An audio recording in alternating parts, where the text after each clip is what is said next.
of Works, David Umahi, is speaking out over the death of a nurse, Mary Habila, inside his own house in Ebonyi State. The minister described her as a good nurse, while also calling on his lawyers to take action against individuals spreading what he calls false and defamatory reports about how she died. Speaking while inspecting work on the Calabar-Abuja superhighway, Umahi dismissed claims that there was any secrecy around the nurse's death, saying her family broke down the door after they couldn't reach her and immediately called doctors from the Dave Umahi Federal University Teaching Hospital, where the nurse worked, who tried to revive her but failed. Meanwhile, Habila's father on Monday signed an affidavit at the High Court Registry in Abakaliki, Ebonyi State, that the entire family rejects any autopsy on his daughter's body.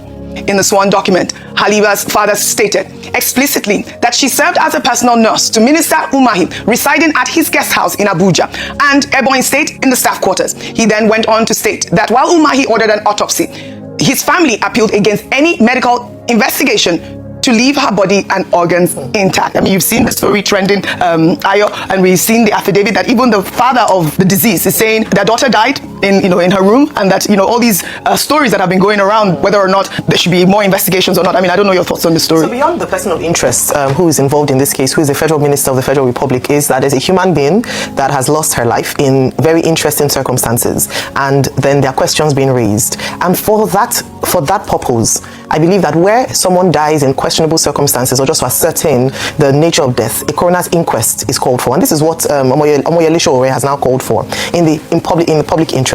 We've seen what's happened in the United Kingdom, not exactly the same kind of case, but at least similar. We see how Anne Wincombe was killed, and initially it was said that okay, they'll just treat it as a normal, something that she died in her home. But on further investigation, was found out that the man was responsible. Then they said, oh, it may not be terrorists in nature. Then they found out on further investigation that it was actually terrorist. It was motivated based on terrorism-related cases. So in this regard, because there's so many he said, she said, yes, I know her family has released a statement, but I believe that there's been a death of a young person, she's under 30, a death of a woman at work.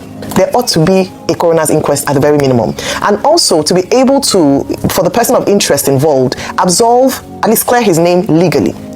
Since he said that, okay, everything was overboard, to answer the unanswered questions. Let us have a full investigation. Let us have a coroner's inquest. We need to begin to do that in Nigeria. I know that culturally, cultural sentiments would usually mean that people would not like the idea of an autopsy because of how invasive it is. But in the interest of crime and criminality, we don't have such records. We need to begin to do that. And I do believe that there's a place where the state can override the wishes of the family to actually carry out an autopsy to determine the cause of death because of the circumstances of death. We don't need any more controversies around this. Let there be a full investigation instituted, and in the interest of the public, and even in the interest of the Nigerian state, let us have a coroner's inquest on to ascertain what truly transpired. It happened at work, and it's, again, whether it be anybody, this is what I would also recommend in respect of who is in question. Young girl gone too soon, really. May her soul rest in peace. But Habila's father also made it clear that he does not wish to proceed with the investigation any further, or any investigation, requesting that his daughter's body be released for burial.